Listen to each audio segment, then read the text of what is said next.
인간의 일생 중 약 3분의 1에 달하는 시간을 보내는 침대. 프랑스의 소설가 기드 모파상은 침대는 우리 인생의 전부를 뜻합니다. 여기서 세상에 태어나서 여기서 사랑을 하고 여기서 다시 왔던 곳으로 돌아갑니다. 라고 말했다고 하는데요. 바쁜 하루의 끝에 꿀맛 같은 휴식을 선사하는 것은 물론 다양한 상상과 사세 그리고 꿈과 계획을 함께하는 소중한 터전인 침대. 하지만 침대가 처음부터 오늘날과 같은 형태와 기능을 가지고 있었던 것은 아니라고 하는데요. 고대에서 현대까지 수많은 침대에 담겨있는 다양한 이야기와 건강한 수면을 책임지는 침대에 감추어진 기술까지 내일의 에너지를 선사하는 침대의 모든 것이 공개됩니다.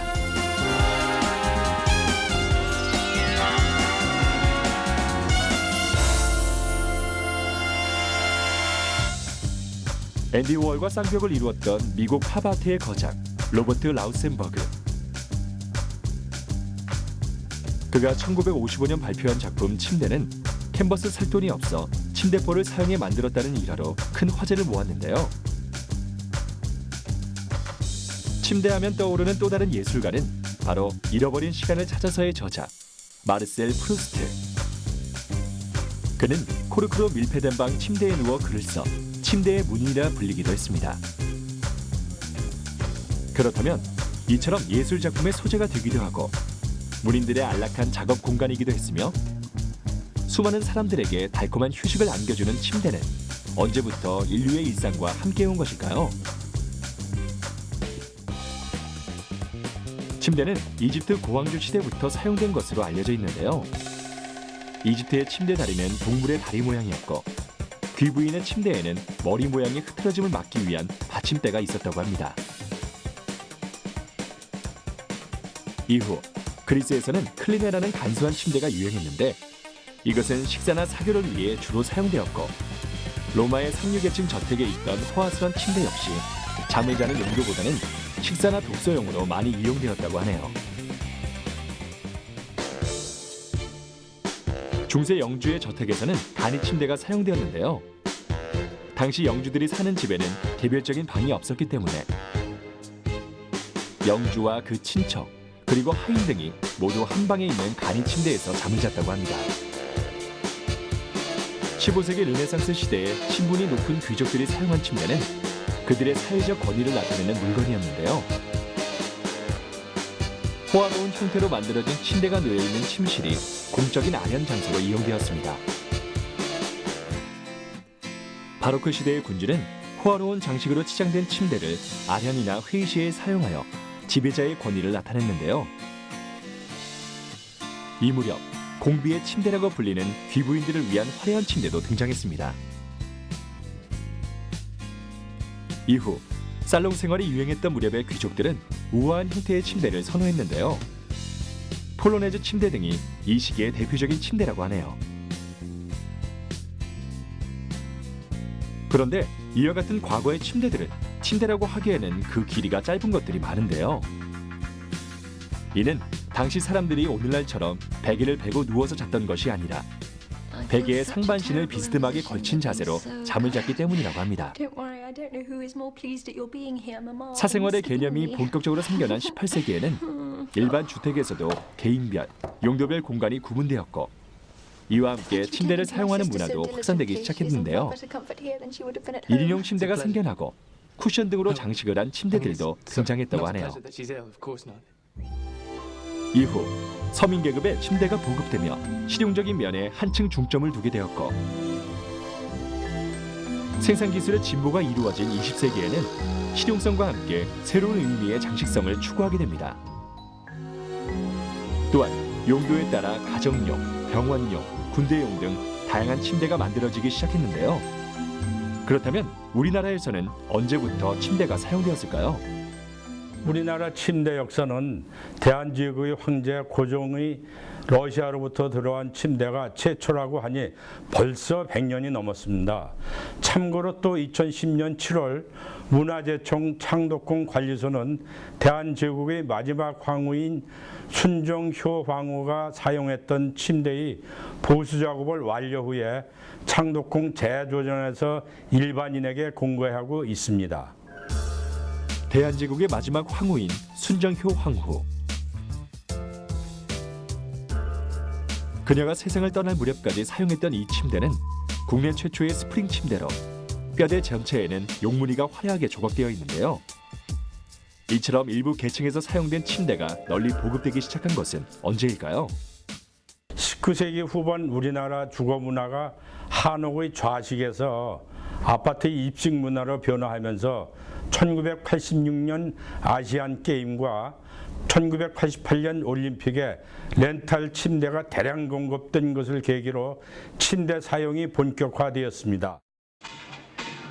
60년대 초 우리나라 초기의 침대 산업은 미군에서 나오는 낡은 침대를 고쳐파는 수준이었지만 이후 산업화 및 근대화와 함께 주거 환경이 현대화된 주택들이 늘어나며 나날이 발전하기 시작했는데요. 80년대 아파트 건축이 본격화되고 소득 수준이 향상됨에 따라 침대를 사용하는 가구가 크게 늘어나기 시작했습니다. 이와 함께 88 서울올림픽을 비롯한 대규모 국제 행사의 개최 역시 침대의 대중화에 영향을 끼쳤는데요.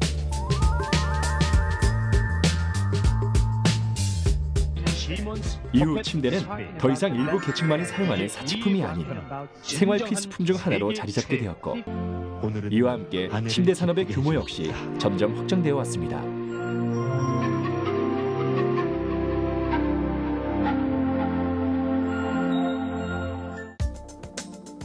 오늘날에는 남녀노소 할 것 없이 수많은 사람들이 사용하는 친숙한 가구가 된 침대. 침대의 종류는 사용 목적에 따라 다양하며 크기, 형태, 그리고 사용된 매트리스의 기능과 성능에 따라서도 구분할 수 있는데요. 침대는 일반적으로 프레임의 구조와 매트리스의 내장재에 따라 종류가 나눠집니다. 프레임의 구조에 따라서 일반형 침대, 평상형 침대, 투 매트리스 침대 세 가지로 분류가 됩니다. 일반형 침대는 헤드보드와 풋보드, 사이드보드, 파운데이션, 매트리스로 이루어진 제품을 지칭하고 평상형 침대의 경우 일반형 침대에서 헤드보드 없이 평상형 파운데이션과 매트리스로 구성이 됩니다. 마지막으로 투 매트리스 침대는 헤드보드와 하단 파운데이션, 매트리스가 결합되고 그 위에 상단 매트리스를 올려 완성하게 됩니다. 일반적인 침대의 구조는 가정용의 경우 보통 프레임, 헤드보드, 풋보드, 바닥, 그리고 매트리스 등으로 구성됩니다. 프레임은 침대 전체의 형을 구성하는 부분으로 표준적인 형은 틀의 전후에 헤드보드나 풋보드를 붙이는데요. 헤드보드만을 붙인 헐리우드형은 미국에서 많이 사용되고 유럽형은 침구를 사용하는 일이 많아 풋보드를 붙인 것이 많다고 합니다. 바닥판은 매트리스를 지지하는 부분으로 대나 판자를 발식으로 붙인 것인데요. 그렇다면 침대에 사용되는 매트리스의 종류는 어떻게 나눌 수 있을까요? 매트리스는 사용된 소재에 따라 종류가 나뉘게 됩니다. 본넬 스프링을 사용한 본넬 매트리스, 독립 스프링을 사용한 독립 매트리스, 라텍스를 사용한 라텍스 매트리스 등 사용되는 주요 소재에 따라 매트리스의 종류가 나눠집니다. 오늘날 사용되는 매트리스의 종류에는 가장 일반적인 스프링 매트리스와 메모리 폼, 천연 라텍스 등이 있으며 온열 기능 등을 지니고 있는 돌침대도 사용되고 있는데요. 그중 스프링 매트리스는 우수한 탄력성과 반발력을 지니고 있습니다. 반발력이란 앉거나 누웠을 때 매트리스가 튕겨주는 힘을 말하는데 이것이 높아야 수면 시 뒤척임으로 인한 에너지 소비를 줄일 수 있다고 하네요. 하지만 소음과 진동이 발생할 수 있다는 단점도 가지고 있는데요. 반면 천연 라텍스는 신체의 굴곡을 부드럽게 받쳐주지만 탄력성이 떨어져 뒤척일 때 힘이 들어갈 수 있다고 합니다. 폴리우레탄이 주 성분인 메모리폼의 가장 큰 장점은 충격 흡수가 뛰어나다는 점인데요. 하지만 통기성이 좋지 않다는 단점도 함께 지니고 있습니다. 돌침대는 호흡기 질환자나 알레르기 질환자에게 적합하지만 딱딱한 바닥과 척추 사이에 생기는 빈 공간으로 인해 허리에 부담을 줄 수 있다고 하는데요. 그렇다면 편안한 잠자리를 위해 우리는 과연 어떤 침대를 선택해야 할까요?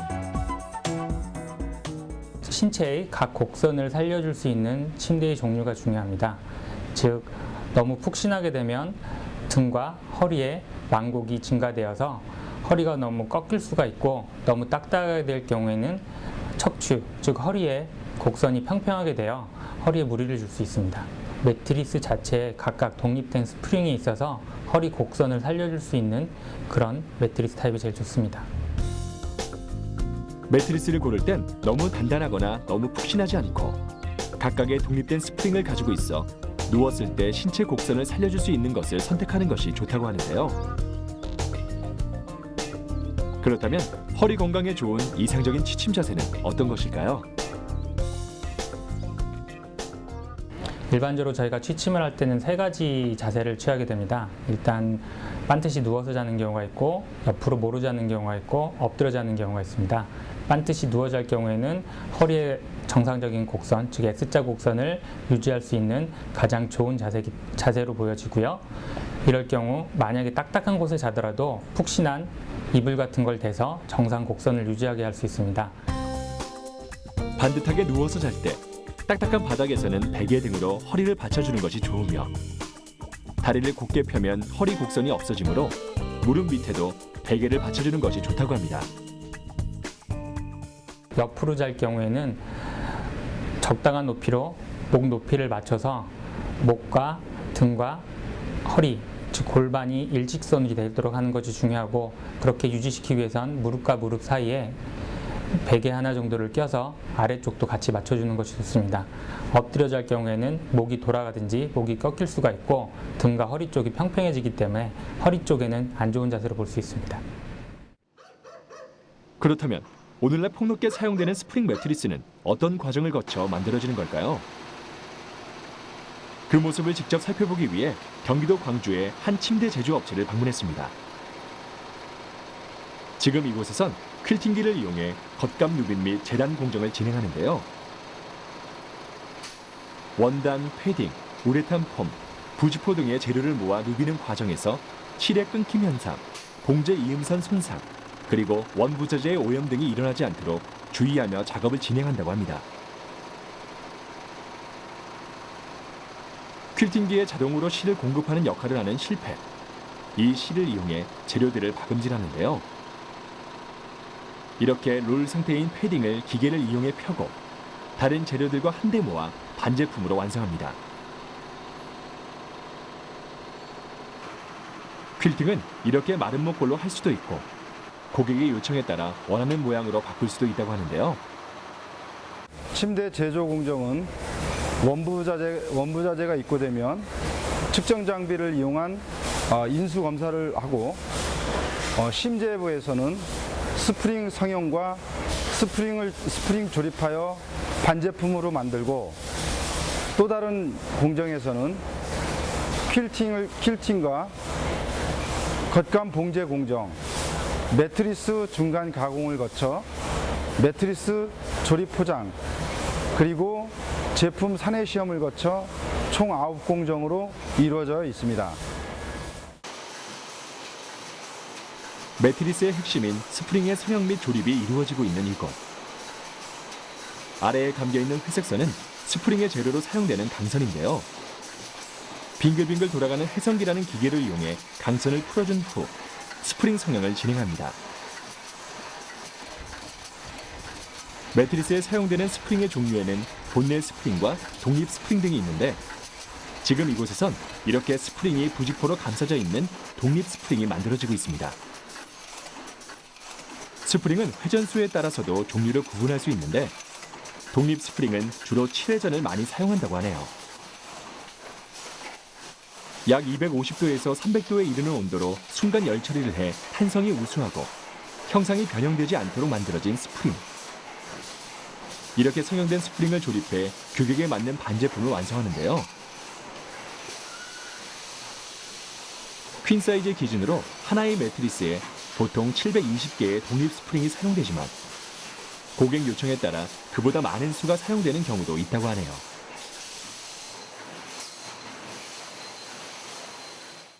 스프링의 종류는 본넷 스프링과 이게 독립 스프링이 있습니다. 본넷 스프링은 일반적으로 사용되는 스프링 타입으로 회전수에 따라서 4회전, 5회전, 6회전의 종류가 있습니다. 스프링마다 이렇게 헬리카 코일을 이용해서 스프링을 연결하여 적합한 내구성을 유지하도록 설계되었고, 독립 스프링은 스프링에 부직포로 감싸져 있어서 그 스프링과 스프링의 연결을 한 멜트를 이용하여 접착하여 규격화를 합니다. 스프링 성형은 약 250도에서 300도씨 순간 열처리로 탄성이 우수하고 형상이 변형되지 않도록 재가공합니다. 스프링 조립은 성형된 코일을 조립기에 공급해서 규격에 맞게 반제품으로 완성합니다. 퀼팅된 천 밑에 내장재와 스프링을 넣고 그 밑에 다시 퀼팅천을 넣어 봉합한 매트리스. 이제 이 매트리스의 측면 내구성을 높여줄 보강 작업을 진행할 차례인데요. 사람들이 주로 앉아 하중을 많이 받게 되는 모서리에 이렇게 새로 한 번 더 보강 작업을 해주어 가장자리의 처짐을 방지합니다. 그렇다면 이렇게 다양한 공정을 통해 만들어진 침대의 편안함을 좌우하는 요소는 무엇일까요? 침대의 편안함을 좌우하는 것은 첫 번째로 가장 중요한 심재부입니다. 강한 하중에도 꺼짐과 소음, 변형, 복원력이 우수하여야 하고, 두 번째로는 내장재입니다. 내장재는 고급형 자재를 선정하여 하중의 분산과 사람 체형에 알맞게 골고루 감싸주며 사용 후 편안함과 복원력이 우수하여야 합니다. 이제 완성된 매트리스가 운반 과정에서 오염되지 않도록 기계를 이용해 비닐을 씌워 포장해 줄 차례인데요.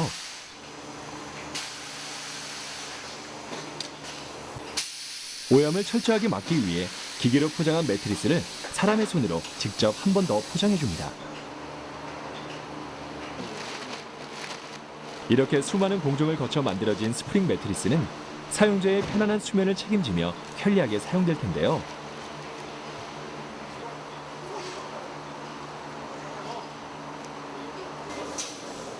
인류에게 안락한 휴식을 선사하는 침대는 앞으로 과연 어떤 모습으로 변화하게 될까요? 침대는 사람이 살면서 일생의 3분의 1의 시간을 보내는 인생과 매우 밀접한 제품이라 할 수 있습니다. 미래의 침대는 이러한 긴 시간을 단순히 숙면만을 제공하기 위한 잠자리 역할만을 할 것이 아니라 일생의 3분의 1에 달하는 수면 시간을 보다 생산적으로 활용하여 수면을 취하는 동안 수면자의 상태를 체크하고 이를 토대로 수면자의 건강관리와 치료가 이루어질 수 있는 형태로 발전할 것으로 보입니다. 가령 숙면을 취하고 일어나면 침대에 부착된 디스플레이를 통해 신장, 몸무게, 혈당량, 체온 등 기본적인 건강을 그래프 형태로 받아보고 해당 데이터를 병원에 실시간으로 전송하여 365일 건강관리와 체력관리를 할 수 있는 스마트 가전의 형태로 발전할 것으로 전망하고 있습니다. 단순히 잠을 자기 위해 사용하는 가구에서 한 걸음 더 나아가 다양한 기능을 갖게 될 미래의 침대. 수면의 질을 높여주고 수면을 취하는 동안 사용자의 건강을 관리해주며 공간 활용 면에서도 효율성을 확보하는 등 여러 놀라운 기능들이 더해질 침대의 변신이 기다려지는데요.